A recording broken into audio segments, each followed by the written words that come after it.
들어가도록 합니다. 민수기 11장 5절 뜻입니다. 8페이지 중반이죠. 우리가 애굽에 있을 때에는 값없이 광야 백성들이 불평하는데 섞인 무리가 이런 불평을 하니까 하나님의 백성들도 동달아서 이런 같은 불평을 했다는 내용이에요. 우리가 애굽에 있을 때는 값없이 생선과 오이와 참외와 부추와 파와 마늘들을 먹은 것이 생각나거늘 이제는 우리의 기력이 다하여 이 만나 외에는 보이는 것이 아무것도 없도다 하니, 만나는 가시와 같고 모양은 진주와 같은 것이다, 이렇게 표현을 했어요. 그러니까 이 만나의 모양을 이렇게 형상화해서 비유적으로 표상적인 표현을 했는데, 가시라는 말은 쑥갓 할 때 쓰는 그 인진, 쑥이라는 말이죠. 그런 용어예요. 갓, 쑥갓 이렇게 말하죠. 우리나라는 돌산 갓 김치, 그 갓이죠. 만나의 모양이 그렇더라는 거예요. 가시와 같다. 그러니까 들판에서 요즘에 흔히 볼 수 있는 들판에서 막 자란 인진 그 쏙의 씨 같이 그렇게 보였다는 거예요. 그리고 모양은 진주와 같았다는 게 씨앗인데 투명하다라는 뜻이니까, 이 진주는 계시록에 나오는 말씀이죠. 거룩한 성 새 예루살렘의 12문이 있는데 동서남북 사방에 세 문씩 진주와 같다, 이렇게 진주문이다, 12진주문이라고 그랬어요. 이것은 사람의 문은 생각을 의미하는 거기 때문에 밖에 있는 모든 사물, 듣고 배우고 하는 모든 것들이 사람의 생각을 통해서 안으로 들어와서 여기서 정지되어지고 자기 생명이 되거나 그 배출하거나 이제 거부하거나 이제 이렇게 하기 때문에 눈이라고 하는 것은 생각을 말한다. 그런데 생각은 영적인 사람은 영의 생각, 너의 영의 생각은 생명과 평안이요, 육신의 생각, 그것은 사망이다. 이렇게 로마서 8장에는 설명이 나와 있어요. 그러니까 여기서 진주문 이야기와 연결을 한다면 당연히 영의 생각과 관련되는 말씀이죠. 진주라는 것은 어떤 조개의 살에 어떤 날카로운 음식물을 섭취한다고 빨아들였는데, 날카로운 모래가 살 속에 콕 박혀가지고 빠져나가지 않으면 자기 자신이 너무 아프고 고통스러우니까 그 진액을 가지고 아픈 부위를 감싸서 그 오랜 세월이 지나면 큰 진주가 조개 속에 형성이 되는 거예요. 이런 것은 그리스도와 함께 십자가에 못 박힌 생명의 체험이 이 생에 사는 동안에 교회 생활을 통해서 자신이, 내가 예수가 죽은 것이, 창을 맞은 것이, 못 박힌 것이 그분의 아픔이 곧 나의 아픔인 인생의 경험이 필요하다는 거예요. 그러면 자신의 큰 고통이 있으면 스스로 이것을 해소시키기 위해서, 또는 조금이라도 아픔을 감면하기 위해서 한숨도 크게 쉬고 물도 마시고 다른 사람들한테 하소연도 하고 이런 걸 자꾸 하면서 스스로를 치료하는 거예요. 시간이 지나면 큰 상처받은 것이 치료가 되죠. 그러면 그 사람, 치료받은 속사람이 진주와 같이 된다는 거예요. 우리 형제 자매님들을 그런 보석으로, 진주로 만들어서 거룩한 새 예루살렘, 영원한 새 세계의 신의 도성을 세우는 건축자재로 만드는 과정이 민수기 광야 교회 생활 기간이다. 우리가 예수를 믿은 이후에 남은 여생 동안 영이 거듭났을지라도 혼의 온전함을, 사람의 됨됨이가, 그 사람은 인품과 성품이 그리스도의 형상과 모양으로 이렇게 재창조되어지는 과정을 진주와 같이 만들어진다, 이렇게 표현을 해요. 그래서 마태복음 아까 13장 조금 이어지는 말씀에 의하면 천국은 마치 진주를 구하는 어떤 장사와 같다, 이렇게도 표현을 했어요. 예수님은 진주를 구하시는 분이다.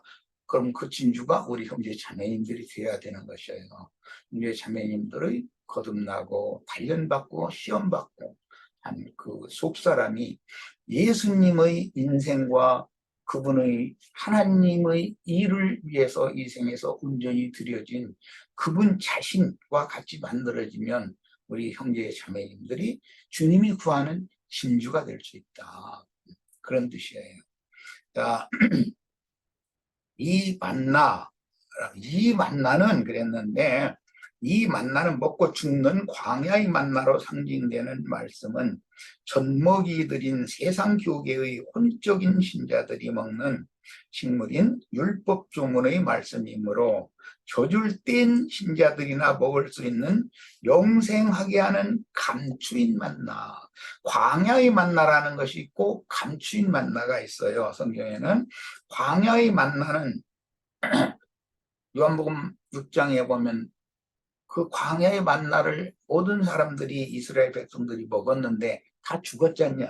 그러나 나는 하늘로서 내려온 산떡이다. 예수님이 이렇게 표현을 하셨어요. 그래서 이 만나를 먹으면 영생하리라. 이렇게 말씀하셨어요. 그 만나는 하나님의 마음에 감추어 두신 만나다. 예수 그리스도 입으로 나오는 영과 생명의 말씀이다. 유대인들이 지키던 율법 조문의 말씀과 다른 것이죠. 그 율법 조문이라고 하는 게 이제 그람마토스라고 하는 이 헬라어의 이 용어는 보면 판화, 그림 이런 것이 이렇게 새겨진 거, 글자적으로 이렇게 새겨진 거 그런 것을 말해요. 그런데 그게 올비에 새긴다. 율법을 두 돌판에다가 새겨졌다 그랬는데 실제로는 구속하신 예수 그리스도의 피로 구속하신 형제 자매님들의 심령과 마음이라고 하는 신비에다가 그리스도의 세법을 완전하게 이 영과 생명의 말씀을 새겨주는 거예요. 이 법이 하나님의 영원한 새 세계를 다스리는 영생의 새 세계를 다스리는 영원한 법칙인 거예요. 이게 어느 나라든지 법대로 다스리는 거예요. 세상 나라는 세상 법에 의해서 다스리잖아요. 하나님 나라도 하나님의 법에 의하여 다스리는 거예요. 그런데 그 다스린다라는 용어가 포엠에 그것을 보통 얘기입니다. 라는 그런 용어와 같은 용어를 사용한다라는 거 엊그제 내가 소개를 했어요. 그래서 주와 함께 다스리는 자가 된다라는 것은 먼저는 영원한 생명의 말씀으로 양육하는, 공급해서 양육하는 면이 있고, 불순종하고 거스르는 자들은 시리하여 다스리는 면이 있다, 양면이 있다라는 것도 말씀 나눴어요. 자, 이게 천국의 법칙인 거예요. 그래서 광야의 만나라는 용어와 한 오멜 드는 금 항아리 속에다가 보존하는, 후손 대대를 위해서 보존하는 썩지 않는 만나가 있어요. 광야의 만나는 과도하게 거두어 가서 남기면 그게 다 벌레가 나고 썩는다고 그랬어요. 광야의 만나는 젖을 떼기 전의 초신자들에게만 주는 말씀이고, 감추인 만나, 썩지 않는 만나라는 것은 하나님의 마음속에 감춰두신 그리스도 자신을 말하기 때문에, 영생의 말씀을 말하기 때문에 우리는 젖된 자들로서, 장성한 자들로서 능히 감추인 만나를 먹을 수 있어야 되겠다. 이런 것도 이런 말씀을 통해서 많은 깨달음을 받으셔야 되겠어요. 자, 8절 갑니다. 백성이 두루 다니며 그것을 거두어. 첫째는 맷돌에 갈았다고 했어요. 맷돌에 갈기도 하며 절구에 찍기도 하고, 그 다음에 가마에 삶기도 하였다. 음식을 만드는 방법이 세 가지입니다. 맷돌에 가는 거예요. 우리 형제 자매님들이 세상교회 생활할 때는 맷돌에 넣고 간다는 게 뭔 뜻인지를 아마 가르침 받은 적이 없을 거예요. 그런데 참 그리스도인들이면 고운 가루가 되도록 하나님의 손에 의해서 갈려야 되는 거예요. 곡식을 맷돌에 넣고 갈면 껍질을 제거하느라고 그러는 거잖아요. 겉사람, 옛사람을 벗겨버리고 속사람을 고운 채 잡고 내려서 아주 고운 가루를 만드는 거예요.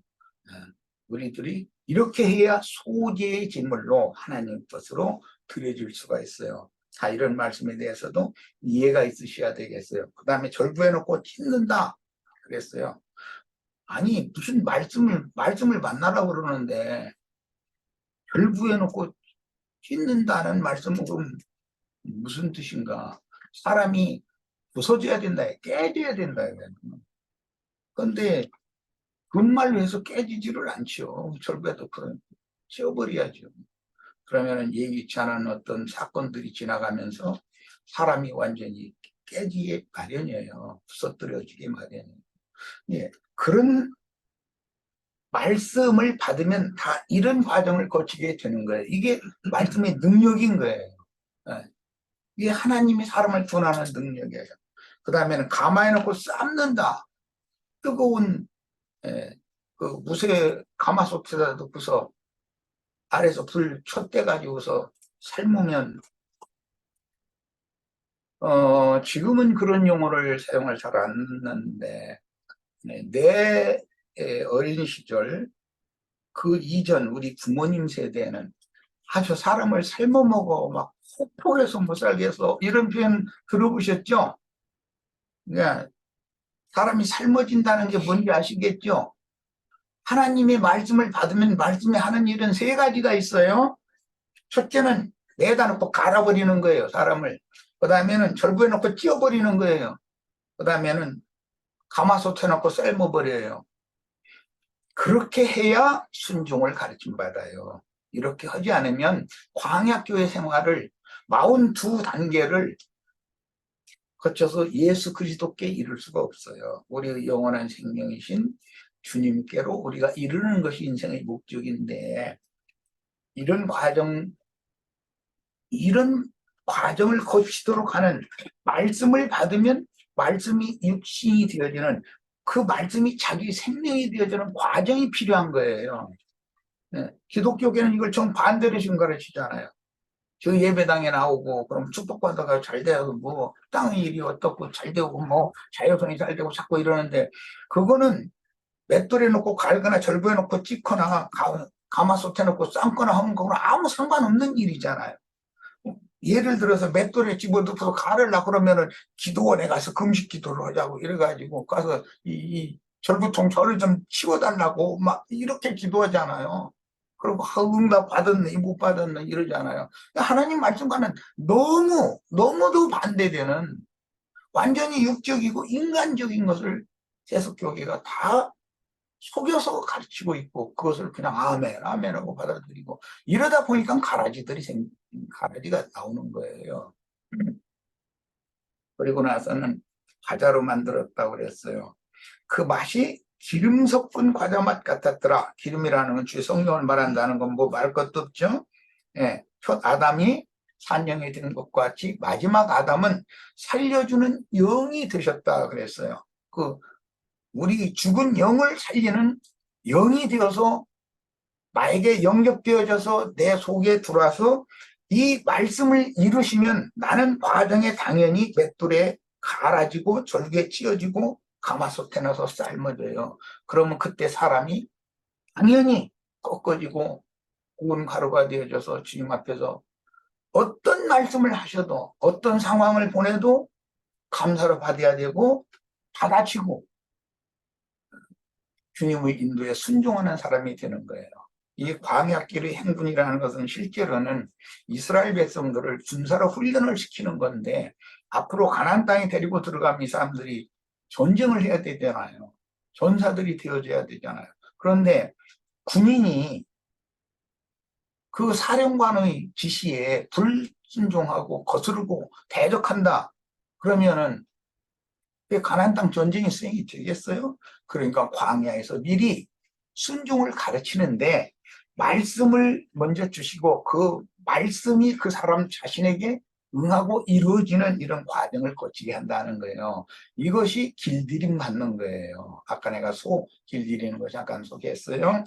자, 우리가 다 이런 길들임을 받아서 하나님의 사람들로 하나님이 받으시는 그런 거룩한 제물로 산 제물로 다 크게 쓰임받고 드려지는 그런 축복이 다 임하기를 바라요.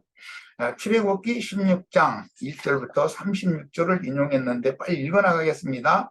이스라엘 자손의 온 회중이 엘림에서 떠나 엘림과 시내산 사이에 있는 신 광야에 이르니 애굽에서 나온 후 둘째 달 15일이라 이스라엘 자손 온 회중이 그 광야에서 모세와 아론을 원망하며 이스라엘 자손이 그들에게 이르되 우리가 애굽에서 고깃가마 곁에 앉아있던 때와 떡을 배불리 먹던 때와 여호와의 손에 죽었더라면 좋았을 것을 너희가 이 광야로 우리를 인도해내서 이 온 회중이 죽여 죽게 하는도다.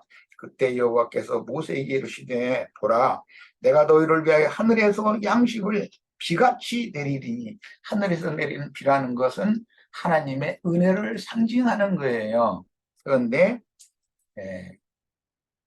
창세기에서 신명기에서 두 번 불 섞인 비를 내린다 이런 표현이 나오죠. 불비, 불 섞인 비라는 거, 하나님의 은혜가 하나님의 심판, 진노로 바꿔진 거예요.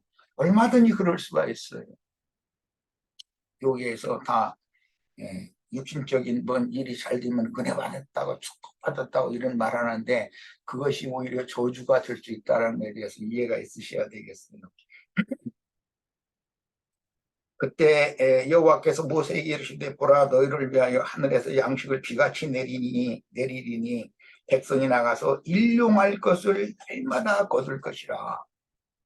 이 얘기는 뭐 하도 많이 해서 여기는 항상 성경을 거룩한 유일한 진리에 그린 하나님의 말씀을 인간이 사용하는 글자로 기록해서 유전한 진리의 그린 성경을 항상 머리맡에 두고 잠들어야 된다. 눈을 뜨면 즉시로 성경을 잡아야 된다. 항상 매일 새벽에 또는 시간을 전략해서 성경을 부지런히 읽어야 된다. 그런데 세속교계는 성경 너무 많이 읽으면 이단에 빠진다고 성경 많이 읽지 말라고 지 얘기만 들으라고 이렇게 강조하는 목사들도 많죠. 그런데도 거기다 대고 아멘 하고 앉아서 또 그러면 그럼 어떻게 자는 거예요? 말씀이 하나님이라는데 하나님을 배반해라 이 말인데 그건 도대체 뭘 어떻게 하자는 거예요? 하나님을 가까이 하셔야 됩니다. 여섯째 날에는 그들이 그 거둔 것을 준비할지니 날마다 거두던 것이 갑절이 되리라. 모세와 아론이 온 이스라엘 자손에게 이르되 저녁이 되면 너희가 여호와께서 너희를 애굽 땅에서 인도하여 내셨음을 알 것이요. 저녁이 되면 인도하셨음을 알 것이요. 그런데 애굽 땅에서 먹던 고기를 너희가 그걸 그렇게 원해? 광야에서까지 원해? 들어와. 그럼 그 아주 그냥 네가 갈리도록, 네가 물리도록 줄 거야. 이제 그 말인데 7절 아침에는 너희가 여호와의 영광을 보리니 이는 여호와께서 너희가 자기를 향하여 원망함을 들으셨습니다. 우리가 누구이기에 이건 줄을 쳐놓습니다. 본인의 성경책에서 우리가 누구이기에 모세와 아론이 누구이기에 오늘날 목회하는 강대상에서 설교하는 그 사람들이 누구이기에 과연 너희가 우리에 대해 원망하느냐. 우리가 너희 생명으로 낳았고 우리가 너희를 먹을 거 입을 거 마실 거 그런 걸 친히 날마다 다 공급하고 너희 자유손까지 다 내가 인생사를 주관하고 해서 과복에 살리고 모세와 아론이 그렇게 할 수 있어요? 모세와 아론을 보내서 이스라엘 자손을 출애굽시켜서 광야길을 이끌어 가시는 하나님이나 그 일을 한다는 거예요. 그런데 내가 가끔 우스갯소리로 그런 얘기를 참 많이 하는데 우리나라만 해도 내가 그게 90년대에 들은 이야기인데 자칭 하나님, 자칭 메시아가 40명이 그때 당시 넘는다고 그랬어요. 지금은 한 명이 늘어도 더 늘어났지 줄어들었겠어요. 지가 하나님이다, 내가 재림주다 이런 자들 그렇게 많다는 거예요. 그러면 그 자들 보고 우리 자식 학비도 다 하고 우리 집에 먹고 살 돈도 다 하고 그거 다 그러고 공중나는 새도 먹여야 되고 풀도 먹여야 되고 다 너희가 알아서 다 네가 다 할 수 있냐 이걸 물어봐야 되잖아요. 그런데 하나님이라고 하는 말만 아멘 아멘 하고 듣고 하나님은 당신이 창조 세계를 친히 경영하시는 능력과 권위가 있는 분이에요. 어? 모든 인생들을 다 먹이고 입히고 쓸 거 쓰게 하시고 공중나는 새까지도 다 먹을 거 준비하시고 그 다음에 들의 초식이나 풀이나 이런 것까지도 다 예, 자라고 열매 맺고 씨를 또 퍼뜨려서 후손 대대로 이렇게 번성하고 생육하도록 하는 능력과 권위를 가진 분이에요. 그런 일을 무슨 장길자, 이만희, 박명호, 정명석이, 현수남이, 이연래 내가 아는 사람만 해도 다 만난 사람들이 그렇게 몇 사람 돼요. 들어보면 말도 같자는 소리인데도 그거를 따르는 사람들이 그 많은 거예요. 그럼 왜 그러느냐? 그럼 인간들이 내가 누구길래 너희한테 너희가 원하는 걸 다 공급해 줄 수 있겠느냐라고 하는 사상이 없다는 말이에요. 나는 피조물일 뿐인데 이만희가 피조물일 뿐 아니에요? 지가 재림주라고 보면은 이 씨를 빼야지. 저 애비가 이 씨라는 거 아니야. 저 혜비가 이 씨라는 거 아니야. 그게 무슨 놈 하나님이야. 그게 재림주예요? 이런 얘기는 하고 싶지도 않아요. 이제는 나중에 진력이 나니까. 왜 이렇게 어리석냐 이거예요. 그러니까 모세와 아론이 너희를 낳았느냐 너희를 낳았느냐라는 말은 출애굽을 시켰느냐. 출애굽 시킨 분이 누구예요? 하나님이죠. 교회라는 것은 에클레시아라는 이 용어는 많은 물에서 건짐을 받은 자들의 모임이라는 뜻이에요. 회합 이런 뜻이에요. 어셈블리죠. 그러니까 세상을 많은 물이라고 그러는데 음녀가 있는 많은 물이다 이렇게 말하는데 많은 잡신들이 더러운 영들이 세상에 그냥 세상의 영으로 흘러간다 이거예요. 큰 홍수처럼. 그런 무리 가운데에서 세상에서 불러내심을 받은 무리의 회합이라 그런 말이야. 그게 에클레시아 교회예요. 그런데 교회를 세운 분이 하나님이지 모세나 아론이겠냐 이 말이에요 지금. 근데 오늘날 기독교회는 아무 스스럼 없이 어느 목사님이 어디에다가 무슨 교회 세웠는데 지금 몇만이 모이고 뭐 이렇게 해버려요. 그럼 지가 신보다 더 큰일을 하는 거예요. 하나님보다. 하나님의 나라, 하나님의 집인 교회를 세우는 건축자는 예수 그리스도의 성령이지 인간이면 안 되는 거예요. 인간이 뭐를 해요? 피조물이 영원한 세계에 무엇을 어떻게 세워요? 말이 돼요? 얼마만큼 무지한지를 지금 내 얘기를 하는 거예요. 정신 차리기를 바래요. 오늘날은 참으로 황당한 가라지 단을 묶는 자들인 적그리스도들이 많이 나타나서 자기가 오리라 예언된 그 그리스도시며 구원자인 하나님이라고 은근한 말로 유혹할 때 택하신 자들이라도 다 미혹을 당해가지고 다 그 가라지에게로 다 휩쓸려 간다는 거예요. 이건 마태복음 24장에서 예수님이 이미 예언하신 말씀이에요. 인자가 다시 올 때 무슨 징조가 있겠습니까? 하고 제자들이 물어볼 때 답변한 말씀이에요. 너희가 사람의 미혹을 받지 않도록 조심해라.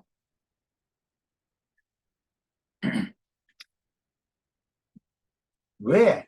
그 미혹하는 자들이 적그리스도들이고 그들이 다니엘서 9장에서 예언한 오리라 예언된 적그리스도단 말이야. 멸망의 아들이다. 자, 오늘날 적그리스도들은 세상에서 목회 성공한 목사들을 말하는 거예요. 이렇게 말하면 아마 뒤집어질 거예요. 정신 차려야. 예. 그렇게 은근한 말로 유혹할 때는 물론 이만희 장례자는 말할 것도 없어요. 꼭 그들만이 적그리스도예요. 우리 목사님 해가면서 하나님께 돌리는 영광을 목사에게 돌리게 만들고 은근히 그렇게 유혹하고, 이 세상에서는 부귀영화 다 누리고 축복 다 받았다고 해가면서 신자들을 무슨 자기를 위해서 헌금 내는 무슨 자기 배 채워주는 그런 도구로나 생각하고 있고, 이런 인간들이 그게 다 적그리스도들이다 이거예요. 실제로는 그 그리스도를 대적하는 자들이다 이 말이에요. 진리 하나님을 대적하는 자들이에요. 정신 차리시기를 바래요. 적그리스도들은 모든 사람들이나 하나님이 창조하신 만물, 초식이든 육식이든 짐승이든 무슨 풀이든 다 먹이고 입히고, 특히 만물의 영장인 사람을 어느 가문의 몇 대에 태어나서 그런 가정에서 그런 교육을 받고 그런 환경에서 그렇게 자라게 해서 어느 날인가는 말씀을 맡은 종들을 만나서 복음을 듣게 하시고, 그로 하여금 세상의 허탄한 것들을 쫓고 추구하던 그런 육적이고 완전히 어리석은 무리 중에 하나였던 자신을 돌이키고 유일하신 참 하나님이신 예수 그리스도 그분께로 당신이 나의 주님이시며 나의 참 하나님이시라고 하면서 그분 앞에서 무릎을 꿇고 눈물 흘리면서 고백을 해본 적이 있어야 된단 말이에요. 그렇게 인도를 정확하게 해주는 사람을 만나야 된단 말이에요. 한자의 아들들인 가라지씩 부리는 자들만 늘비하게 그런 사람들만, 오죽하면 광약교회의 말씀을 하실 때 하나님은 저희 다소를 원치 않는다 그랬어요. 그래서 그들을 광야에서 다 죽였다는 거예요. 우리는 그런 죽임당한 자들의 그런 그 본을 또 따라가서는 안 되겠다. 이게 고린도전서 11장에서 격려하는 말씀이잖아요. 우린 짐승들과 달라요. 속에 신앙 양심이 있잖아요.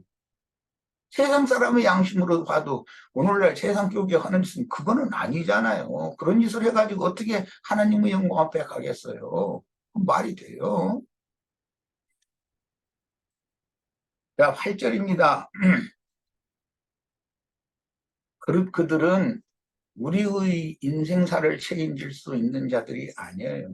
그들은 사람들을 택하신 자라도 미혹해서 영영한 불못 지옥 세계로 끌어가는 자들이에요. 아브라함의 후사들을 위해서 하늘에 한 성을 준비했다고 그랬어요. 그러나 마귀와 그 사자들을 위하여 영영이 꺼지지 않는 불못을 준비하셨다고도 되어 있어요. 두 곳을 다 하나님이 준비하셨어요. 그분이 필요가 있기 때문에 그래요. 영영한 불못에 이끌려가는 일이 없으셔야 되겠어요. 이게 생명, 살리는 것도 죽이는 것도 말씀이 하는 능력과 권인 거예요. 말씀으로 심판하고 말씀으로 구원하는 거예요. 자, 모세가 또 이르되 여호와께서 저녁에는 너에게 고기를 주어 먹이시고 아침에는 떡으로 배불리시리니 이는 여호와께서 자기를 향하여 너희가 원망하는 그 말을 들으셨습니다. 우리가 누구냐? 우리가 누구냐? 그 유명하다는 목사들 무슨 뭐 이만희 장길자 이런 사람들 이제 한 구절만 깨달아도 우리가 니기에 우리를 친으로 다 똑같은, 너희나 똑같은 피조물 중에 하나인데 우리를 신처럼 이렇게 하고 우리가 무슨 메시아인 것처럼 우리가 여러분을 구원할 수 있는 내가 구원자가 되겠습니까? 나도 똑같은 피조물 중에 하나일 뿐이고 다만 주님 앞에 이런 은혜를 받았고 이런 말씀을 받아서 이걸 대언하고 증거하라고 보냄받아서 나는 사명을 할 뿐입니다. 이렇게 말을 해야 정상적인 하나님이 종이란 말이에요. 우리는 단지 야훼 하나님의 일을 돕는 종들이요 야훼의 구름과 언약궤가 앞서 인도하시는 대로 너희를 이끄는 사역자들일 뿐이다. 우리가 너희 구원자가 아니고 우리는 너희가 먹고 마시며 생존하게 하는 음식과 필요들을 공급해 주시는 전능한 신이 아니다. 이걸 명확하게 해야 된다는 거예요. 이거에 대해서 자기 신앙의 자기 영혼을 어느 곳으로 이끌어가는 목회자를 시험을 해봐야 돼요. 해봐야 돼요. 우리는 너희가 광야길에서 지치고 곤배하여 쓰러지지 않고 곧은 다리로 앞을 향해서 달려가게 해주시라고 기도하며 너희 모든 필요를 공급하시는 전능자께서 너희 삶을 돌보아 주시는 것을 감사하고 너희가 힘을 내어 약속의 기업을 향해 전진하기를 간구하며 너희를 위한 신령한 양식과 참된 음료를 신이 공급하시는 주님의 말씀을 다만 대원하는 중이다. 증언하는 중이다. 하나님의 전능자의 종이지 우리가 신이 아니다. 우리가 구원자는 아니다. 이 말이란 말이죠. 제가 하는 말이. 너희가 믿음으로 말씀을 받아 소하여 생명 양식으로 삼으면 너희는 반드시 이스라엘의 전능하신 하나님께서 약속하신 젖과 꿀이 흐르는 가나안 땅의 안식으로 인도하실 것이나 너희가 불순종하여 거역하면 전능자께 징벌을 피할 수가 없다. 이게 모세가 그때 당시 가르치던 말씀이고 모든 세대 이사야 선지자로부터 말라기 선지자까지 모든 선지자들이 반복해서 다시 예언하고 해서 자기 세대의 모든 믿는 이들을 격려하고 세워서 세상사 육신의 일 땅의 일 도모하지 말고 위의 것을 바라고 위의 일을 추구하고 너희가 위로부터 났으면 위의 것을 바라봐야 되지 않냐.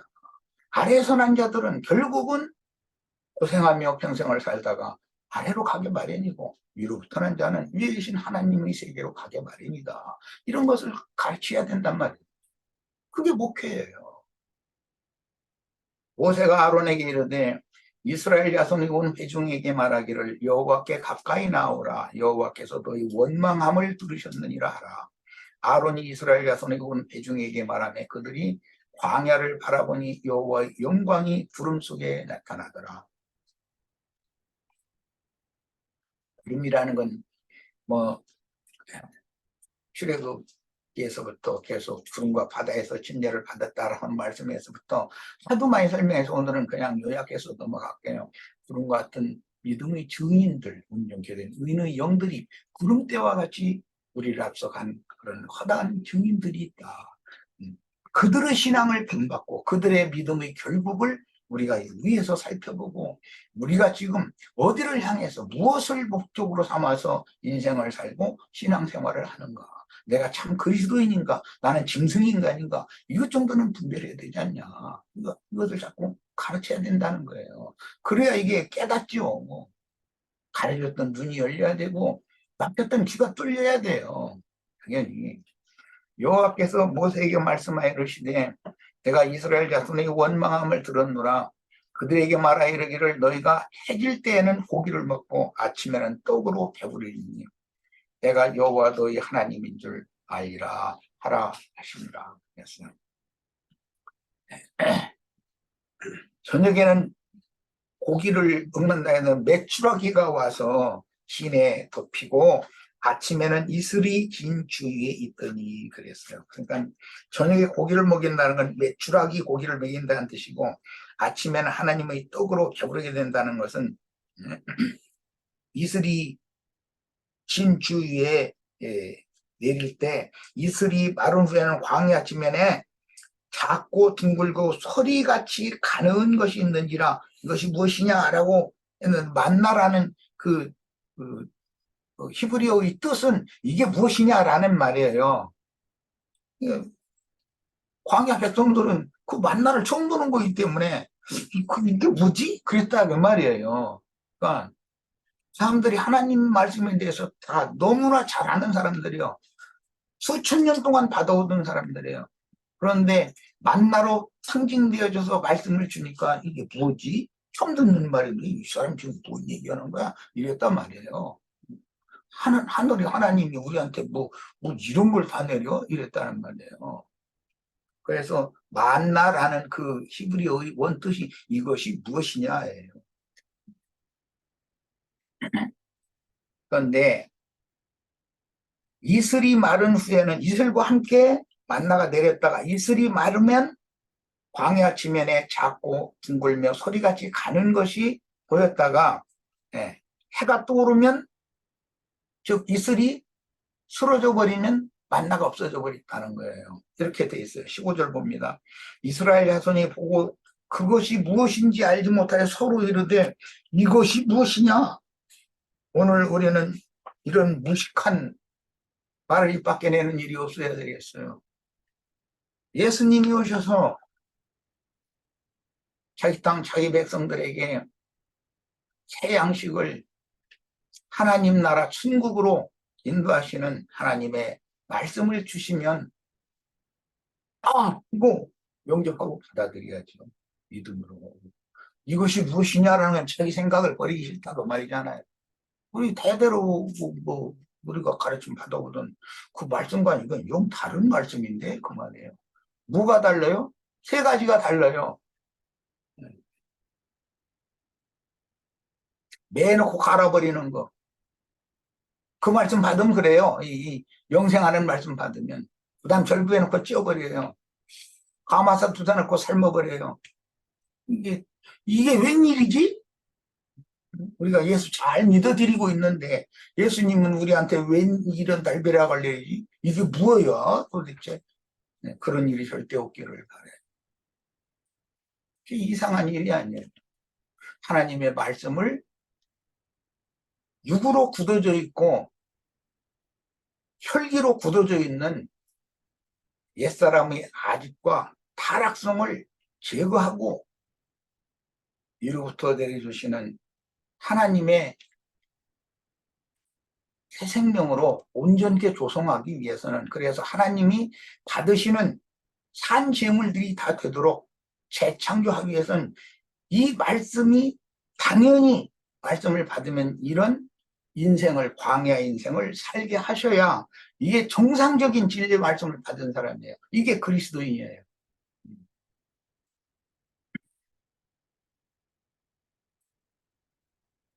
그래서 하나님의 백성이 광야에서 목축하여 얻은 산물을 육신의 식물로 먹는 것과 야훼께서 하늘에서 내려주시는 구속하신 속사람의 양식은 다르다. 그러므로 주님께서 말씀을 하실 때 사람이 떡으로만 사는 것이 아니올 때 떡으로만 사는 것은 세상 사람이에요. 육적인 음식으로만 살잖아요. 하나님의 입으로 나오는 모든 말씀으로 살아야 된다. 그게 정상적인 사람이라는 거예요.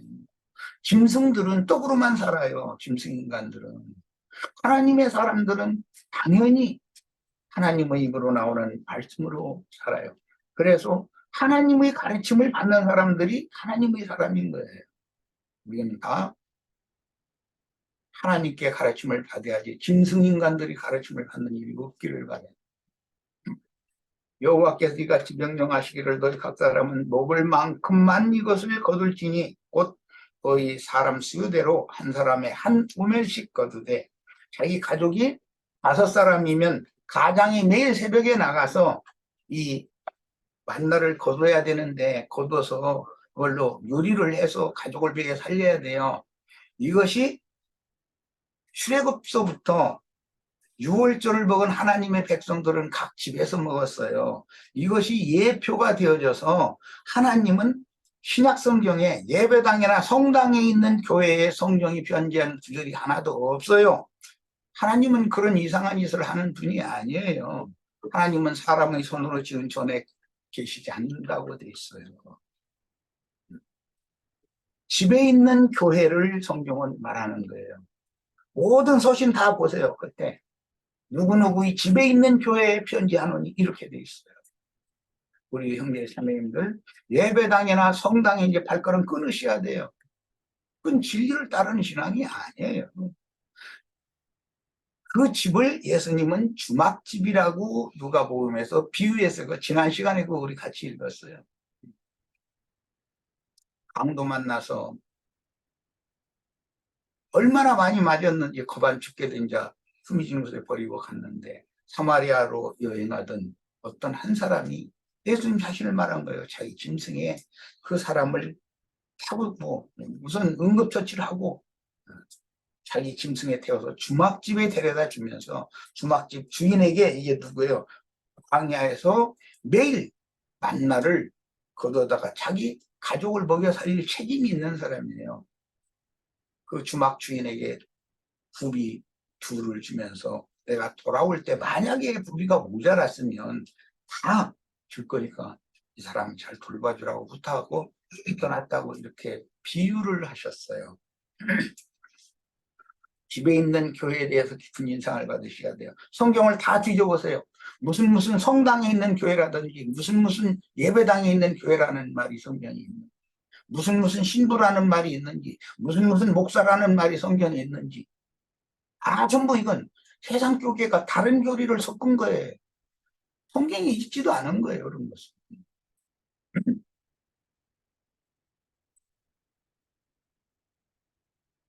16절 여호와께서 이같이 명령하시기를 너희 각 사람은 먹을 만큼만 이것을 거둘지니. 모든 음식이라는 건 매일의 만나는 그 가장이 나가서 자기 가족의 수대로 너희 사람 수요대로 그랬는데 자기 가족 수가 10명이면 10명분을 거두는 거예요. 5명이면 5명분을 거두는 거예요. 그래가지고 매일 자기 가족을 양육해야 돼요. 그것이 신약의 목자라고 되어 있는데 계시록에서 다스리는 자라는 용어가 포이면 목자라는 용어와 같은 용어다라는데 여러 번을 말씀드렸어요. 목자가 하는 일은 어린 양을 먹이고 다 자랐는데 거슬리면 그를 쳐야 된다. 양면이 있다. 그것은 창세기에서 남편 보고 너는 네 아내를 다스려야 된다 한 말씀에서 계속 나오는 말인데, 남편이 아내를 다스린다는 것은 그리스도의 성령께서 교회를 다스리는 걸 비유적으로 한 말이에요. 상징이에요. 구약 성경은 모형이니까. 그럼 그리스도의 성령께서 당신의 교회를 다스려야 돼요. 그 다스린다라는 말이 세상 교회 세력의 힘을 원리로 해서 이제 포괄적으로 찍어 누르는 그런 어떤 폭정을 말하는 것이 아니라, 첫째는 공급한다는 뜻이 있고 그 다음에는 치리한다는 뜻이 있어요. 그러니까 예를 들어서 남편이 아내를 다스린다, 세상적으로 봐도 남편이 세상에 나와서 돈 벌어서 아내에게 생활비를 줘야 되잖아요. 벌어다 줘야 되잖아요. 그것이 다스립니다. 그런데 이 타락한 인간들의 생각은 다스린다 그러면 막 힘으로 막 무력으로 그냥 누르고 막 뭐 하면은 아내가 뭐라고 뭐라 대고 이러고 주먹이라고 하고 주먹을 낚여오려고 그러고, 주먹보다 더 생긴 입인 거예요. 주먹 내밀으면 아내는 가만히 있나? 입이 막 쉴 새 없이 막 이게 주먹을 맞장대 하면은 누가 이게 주먹이 이게요? 입이 이게요? 그것은 이제 경험해 보셔. 난 더 이상 얘기 안 할 거예요. 이러는 거예요. 하나님이 질서를 이렇게 세운단 말이에요. 하나님이 세운 질서를 누가 이것을 바꿀 거예요? 변개할 거예요? 야, 17절 이스라엘 자손이 그같이 하였더니 그 거둔 것이 많기도 하고 적기도 하나. 가족 숫자가 많으면 많이 거뒀을 것이고 가족 숫자가 적으면 적게 거둘 거예요. 너희 사람의 수요대로 거두라고 그랬으니까 당연히. 오멜로 뛰어본 즉 많이 거둔 자도 남음이 없고 적게 거둔 자도 부족함이 없었다. 이것은 먹을 만큼 매일 양식을 가장이 거두다 먹였다는 거예요. 이것을 목회라고 그래요. 목양이라고 그래요. 예수님은 목자장으로 오셨고 제자들은 목자들이지 예수님이 목사장이 아니고 제자들이 목사들이 아니에요. 예수님이 무슨 신부장으로 오신 게 아니고 제자들이 신부들이 아니에요. 그런 게 어디가 있어. 예수님이 교황이에요? 응? 예수님이 총회장 목사예요? 얼마나 얼토당토는 말이 지금 이게 당연한 진리처럼 받아들여지냐니. 이게 혼잡이다. 우리 형제 자매들은 이런 말씀을 통해서 정말로 정신 차려야 되겠어요. 이스라엘 자손이 그같이 하였더니 그 거둔 것이 많기도 하고 적기도 하나. 오멜로 되어본즉 많이 거둔 자도 남음이 없고 적게 거둔 자도 부족함이 없이 각 사람은 먹을 만큼만 거두었더라 그랬어요. 더 먹으라고 해도 못 먹어요. 5살 배기는 5살 배기 양만큼만 먹는 거예요. 20살 먹은 청년은 충분히 우리 양만큼 당연히 먹는 거죠. 그러니까 자기가 먹을 수 있는 분량이라는 것은 그 사람이 생명이 어느 정도 성숙했느냐의 여부에 달린 것이에요. 똑같은 말씀을 줘도 한 교회에서 같은 많은 무리가 똑같은 말씀 강론을 들어도 누구는 충분히 소화하고 누구는 자기가 받아들일 것만큼만 받아들일 수밖에 없어요. 이건 어쩔 수가 없어요. 그래서 이것은 목회라는 건 시간이 필요하고 결국은 길러내고 양육하고 자라야 될 의무가 있는 것이 그 목회자들, 목자들의 책임이에요. 그런데 세상 교계에서는 권리를 누리려고만 그러지 책임지려고는 목자는 하나도 없잖아요. 오죽하면 내가 세속교계 목사들 참 많이 만났어요. 신학생들, 목사들 다 초대해가지고 말씀 증거고 가르칠 때. 근데 여러 번 그런 얘기를 했어요. 여러분이 직접 세상에 나가서 여러분이 손으로 직접 번 돈을 가지고 당신들이 가르치는 약물이 중에 너무 힘들고 어려운 이게 자매가 있으면 좀 돌볼 수 있도록 그렇게 해라. 그러려면 낮엔 나가서 일해야 되고 밤에는 또 장모님들 오라고 해서 가르쳐야 되고 두 가지를 하니까 목회라는 게 힘드는 것이지. 큰 예배당 줘놓고 가짜는 뭐 설교 뭐 해야 되고 앉았고 그러고나 헌금 막 나오니까 그거 뭐 지멋대로 막 퍼쓰고 이러고 지 개인 재산이나 불리고 이러고 나중에 퇴직금 더 달라고 상무도 안 하고 재판이나 걸고 하는 거 그게 과연 목회자들이 할 짓이냐. 정신 차려야 돼. 예수님이 헌금 안 낸다고 제자들 보고 너희 나 퇴직금 안 준다고 재판 걸은 적이 있어요? 그런 게 어디가 있어. 예수님이 사람들 가르칠 때, 야, 베드로야, 요한아, 너 기도하는 소리 들어보니, 야, 듣기 좋게 잘하더라. 요한이 오늘 대표 기도해. 그리고, 예, 설교 끝나고 나면, 야, 뭐라고, 헌금 기도? 헌금 기도는 유다야, 네가 그 헌금 통사 유다이지. 헌금 기도 좀 참 듣기 좋게 해서 사람 감동시켜 헌금 많이 나오게 해. 그런 적이 있어요? 예수님이 그런 목회를 하셨으면 우리도 그런 목회자를 세우고 그런 목회를 해야 돼요. 또 따라가야 되고. 그런데 예수님이나 제자들은 그런 목회를 한 적이 없어요. 성경 다 찾아봐. 그런 구절 한 구절이라도 나오면 나 오늘부터 예수 안 믿을 거예요. 말씀 전하는 건 못하지. 뭐냐 말이야. 엉터리도 없는 일거리들을 그렇게 해나가면서 그것이 당연한 것처럼 이렇게 하는 거고. 듣는 분들이 다 분별력을 가지고야 드려야 되겠고 우리가 정말 진리의 하나님의 인도를 바르게 따르고 있는지에 대해서 각자 자기 신앙을 검증하는 그런 축복이 임하기를 바랍니다. 자, 그 다음에 19절 20절 봅니다. 모세가 그들에게 이르기를 아무든지 아침까지 그것을 남겨두지 말라 하였으나 그들이 모세에게 순종하지 아니하고 도로는 아침까지 두었더니 내일 아침에는 내일 아침 새 양식을 주겠다는데 뭔 뜻이에요? 말씀 가지고 욕심낸다 그런 말이에요. 그런 사람들은 머리로 혼적 지식으로 조직신학 뭐 지식 뭐 나부랭이 뭐 아는 거 그것 가지고서 잔뜩 저장해 뒀다가 올해도 그 말 써먹고 내년에 가면 또 써먹어. 다음날 또 써먹고 그럼 그냥 썼고 죽이는 말씀을 계속 반복해서 뒤돌이 한다는 거 아니에요. 뒤돌이 날마다 새 양식을 주라고 돼 있는데 성경에는 주님은 날마다 새롭게 하신다는 건데 야, 우리가 아침마다 각 사람은 먹을 만큼만 거두었고 햇볕이 뜨겁게 쬐면 그것이 쓰러졌더라 그랬어요. 만나라는 것은 해가 중천에 떠오르면 쓰러진다는 거예요. 없어진다는 거예요. 이슬과 함께. 자, 새벽 이슬과 함께 있다가 해가 돋아오르면 쓰러지는 영적 양식인 만나는 매일 새벽에 자신과 가족이 식사할 수 있는 분량만큼 매일 거두어서 먹여야 하므로 이게 목회의 원칙이에요. 영적으로 게으른 자들은 굶게 마련이고 애국의 식물을 찾게 마련이다. 옛것으로 찾고 옛것을 자꾸 찾게 만드는 것은 왜 그래요? 세상사를 자꾸 설교하니까 그렇잖아요. 세상 일이 잘 돼야 된다. 뭐 세상 축복받아서 뭐 잘 먹고 잘 살다. 뭐 천당은 이제 갈 거니까 죽으면 이 생에 사는 동안은 말이야. 배추들기다가 그러다가 응?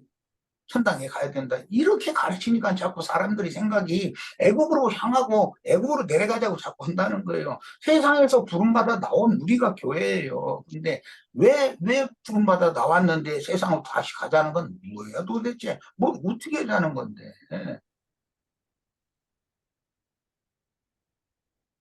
여섯째 날에는 각 사람이 각절의 식물 곧 하나에 두 오멜씩을 거둔지라.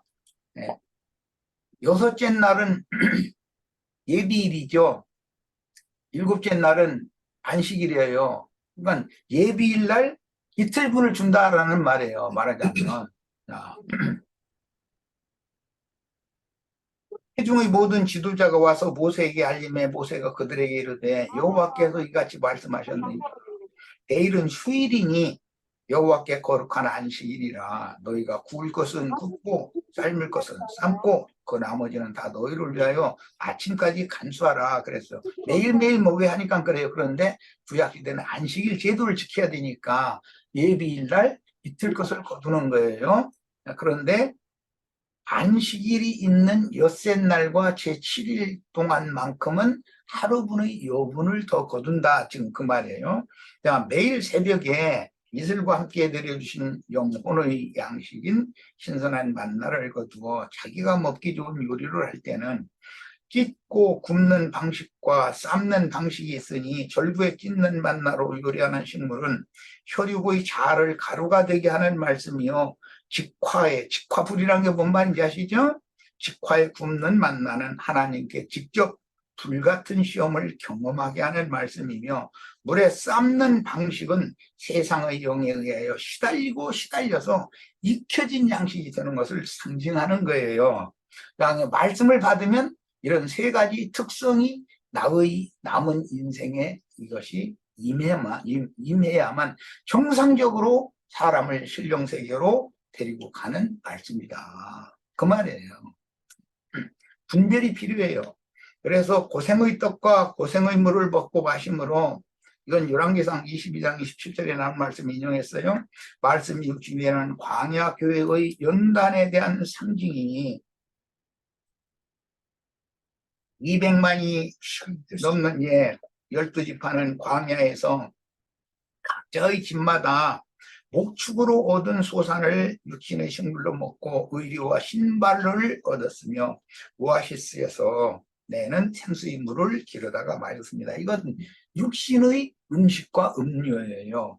매일 새벽 이슬이 쓰러지기 전에 온 가족의 식사량에 맞추어 만나를 거두어다가 절구에 찢거나 불에 굽거나 물에 삶아서 요리를 만들어 각자의 가족을 부양했던 것은 하나님의 자녀는 육신의 음식으로만 사는 게 아니요 하나님의 입으로 나오는 모든 말씀으로 살아야 하는 속사람이 즉 거듭난 사람이 겉사람을 옷으로 덧입고 있기 때문이다. 그러니까 두 음식을 먹여야 된다는 거예요. 이 생에서 하는 동안은.